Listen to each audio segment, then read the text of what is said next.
საწვავის ფასის გაზდა რას გამოიწვევს უკრაინისთვის და საერთოდ რატომ გახდა ეს პრობლემა აქტუალური.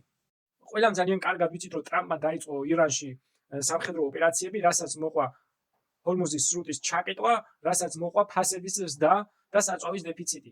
რაც რა თქმა უნდა გამოიწვევს მომავალში უკრაინაში მიმდინარე საომარი მდგომარეობის გამძიმებას და გართულებას უკრაინის, რადგან თუ საწვავი იქნება დეფიციტში, დამიჯერეთ, რომ ევროპისთვის ეს იქნება უმძიმესი მდგომარეობა და არა მარტო ევროპისთვის, ეს იქნება უკრაინის დაღუპვის ტოლფასი. ხოლო ამ ყველაფრით გამდიდრდება რუსეთი და ვის აწყობდა ეს ყველაფერი, აქაც ჩნდება ლეგიტიმური კითხვა. აბა ძალიან კარგად დაფიქრდით და მიხვდით, თუ ვის აწყობდა ეს ყველაფერი და ვის ინტერესებში იყო.